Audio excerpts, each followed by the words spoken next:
This video is brought to you by Squarespace. I have made quite a number of videos on tracers and art thieves, and you will think, oh, at this point there really shouldn't be any reason for a person to trace or steal art. There are literally so many videos on tracers and art thieves on YouTube, and just thinking about tracing or stealing art should make you feel ashamed of yourself, right? Wrong.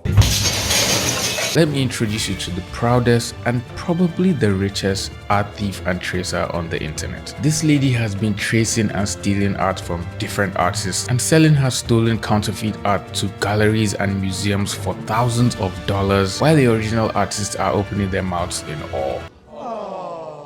My fan art has been plagiarized. The plagiarist is an Argentinian named Fatima Pechi Caru. This painting has already been sold to Museo Evita, a public museum, for a very high price. I don't know who she is, but please don't buy her art. Original versus copied. It's an old work with my tacky watermark at the bottom right. And lots of other artists' work who she stole, traced, and deliberately posed as her own while managing to sell some and make a profit. If this is a really bad dream, please someone just wake me up right now, because I never thought I'll see something as ignorant and disrespectful as this. Hey, how's it going, and welcome back to my channel. Hope you're having a delightful day wherever you're watching this video from, because some people are really having it worse. Some people are having their work traced and stolen, which is quite sad, and others are having their work traced, stolen, and sold without their knowledge or permission. Someone is out there making thousands of dollars just ripping artists off and claiming their intellectual properties for themselves, even selling them off to museums. So here I was on a bright summer's eve, just sitting down doing the usual, scrolling through Twitter, even though I'm not supposed to for my sanity. And all of a sudden I get a notification saying, "Yo Mohammed, check this out." And it was from a Twitter user by the name Dante T1NG, a fine name for a fine person who thought to send this my way.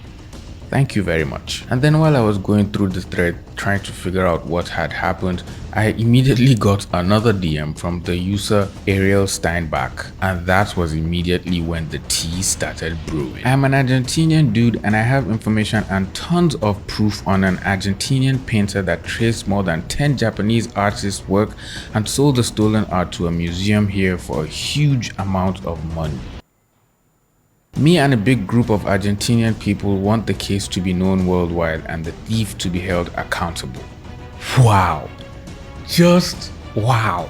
See, messages like this just make me immediately start thinking of how heartless people can be, especially when it comes to money. But I guess it's just normal human behavior at this point. Nothing else can really surprise me anymore. So after reading through all the messages from Steinbach, I decided to find out more on the situation. And apparently this was also brought to light by another YouTuber called Tipito Enojado, which is Spanish for angry Tipito. So for those of you who understand Spanish, be sure to go watch this video after watching this one, of course. For most of you artists watching this video, I'm pretty sure you only use Twitter and Instagram to show your art to your friends and other prospective clients, and you probably don't even have a professional website with your portfolio on it, just like me, sadly. And this is very unprofessional. When someone wants to commission you for art or buy your works from Instagram, they can literally get distracted by all the other amazing artists that are posting their works on there and also trying to promote themselves and get work as well, which means more competition for you. This is where Squarespace comes in. Squarespace lets you create clean, professional portfolios with fully customizable designs and an intuitive interface that lets you change simple things like the color of your header to complex back-end codes that developers have access to. And for people that like to sell prints and merchandise, you can sell your art and bill for your designs using the Squarespace e-commerce templates. So head over to squarespace.com/Mohammed Agbadi to start your free trial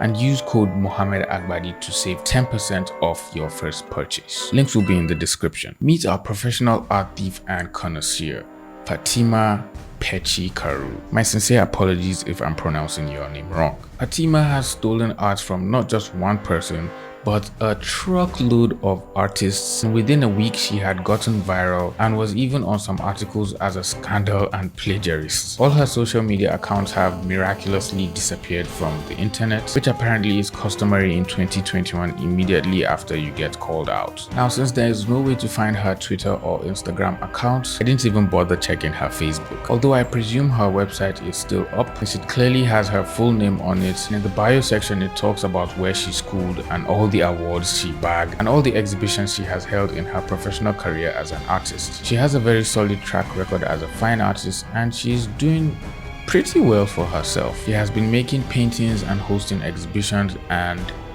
who knows, she would have probably been manipulating other people's art and infusing it in her works, using them for her exhibitions. But we can give her the benefit of doubt, just for the sake of it. Apparently, she also makes paintings and then sells them off to museums, especially since she uses her paintings to tackle modern societal problems, economic issues, and feminism in her country, without taking 1 second to consider contacting the original artists and seeking their permission before using their art for a good cause. So clearly, we can't compare her to Robin Hood, even though she uses his entire modus operandi for her art business. And according to Steinbach, who sent me a DM, most of the money she made was from selling her art to museums for thousands of dollars, and the art collectors had no idea it was stolen and plagiarized. Evita Ninja is her most famous painting. It was stolen from art from the game Sino Alice, and it is the one that is showing on the article. That one was sold for $4,500. Whoa!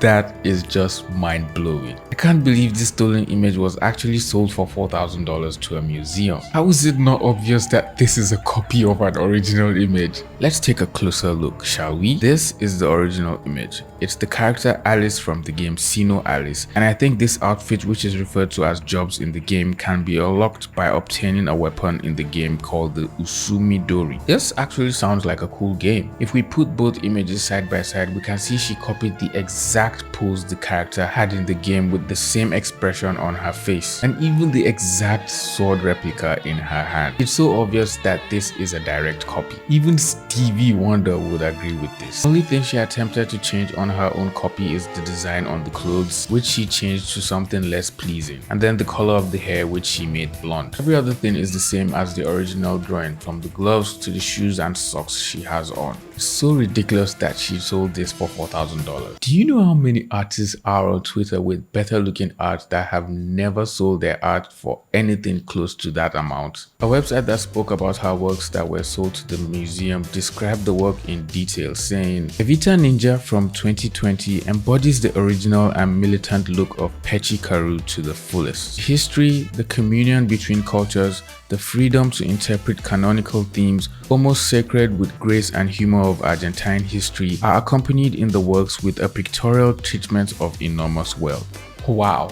What amazes me the most is how she rightfully brings in political issues and uses them as themes in her paintings, while infusing manga and anime characters stolen from other artists and even stolen from intellectual properties from video games, without even hesitating or seeing the need to point out that some of these images do not belong to her solely. Now, don't get me wrong, I truly support the message she's trying to pass on with her art, and I'm sure she can greatly make a strong statement with her art and impact her audience through her exhibitions. But I just don't see any reason that justifies using other people's work without their permission or knowledge at all, especially when you intend using them for exhibitions and professional media. It's just wrong no matter how you look at it, especially since this is a highly professional exhibition and a major part of her career. The least you could do is use your own images no matter how bad your work is, or just take appropriate reference and use that in your work, instead of just directly copying other people's work, line for line, shade for shade, color for color. In an interview with an article on why she was accused for plagiarism, she responded and tried to defend herself in the most unironic way possible. They are accusing me of plagiarism, and they put my work in parallel to an illustration of a girl from Japan, which in turn is based on a movie,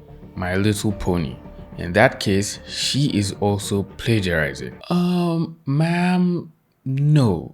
It's not plagiarism. I never thought I'll have to explain the difference between fan art and plagiarism on the internet, but I guess, well, here we are. A person draws their own image and uses an already existing intellectual property or a popular franchise. That automatically falls under fan art and not plagiarism. When it becomes plagiarism is when a person takes an image of an already existing intellectual property and then copies or traces it and claims it as their own, without changing anything whatsoever, which is precisely what she's doing to all these artists' images that she's presenting as her own works. Her use of characters from anime, a genre of Japanese folk art, for the artists are aesthetic references of characters, supporting images that, when modified, do not allow to speak of plagiarism because in their case, they also have a pictorial treatment. Oh, so you're not stealing art if you modify it slightly and give it the pictorial treatment. Oh, okay. Are you kidding me? That is the most self-absorbed and ignorant denial I have heard in my entire life. All the artists have taken images. They want to run me around. But what bothers them is the subject. For her, it's about a cruelty with a macho bias, given the title of the video that ignites the controversy.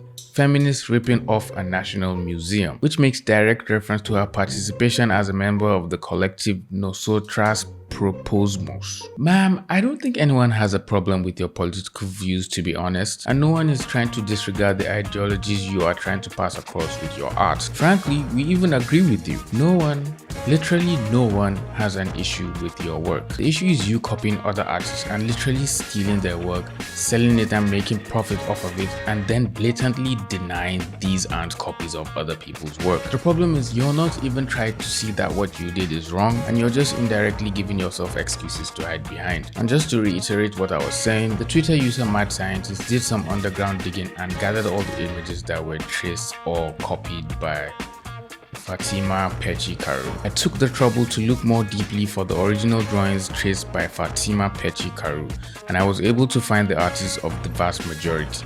I will leave them down in the thread. A retweet is appreciated to transmit exposure to the original artists. And then he goes on and shares all the images in the tweets below that, so if you happen to see any of these artists' works on your timeline, the least you can do is share them so they can get their work seen by other people or even get hired and maybe get commissions given to them. Angry Tipito even tried reaching out to some of the artists on Twitter, informing them of their works being stolen by Fatima. And I really do hope they found out and reached out to him. And I'm guessing by the time he reached out to them, the works were still up on Artsy. But now if you check her Artsy profile, she has taken down everything she put up for sale initially. So I guess that's a step in the right direction for everyone. Although she still managed to make $2,500 from the government for producing never before seen groundbreaking art. Bruh. The most questionable point besides the plagiarism, of course, is that this artist has been subsidized by the Ministry of Culture of the nation through the Activa Patrimonio Scholarship, which awards 50,000 pesos to its winners. In the presentation of the artist, the ministry stressed that in the West it is known as culture, otaku to fanaticism for manga and anime,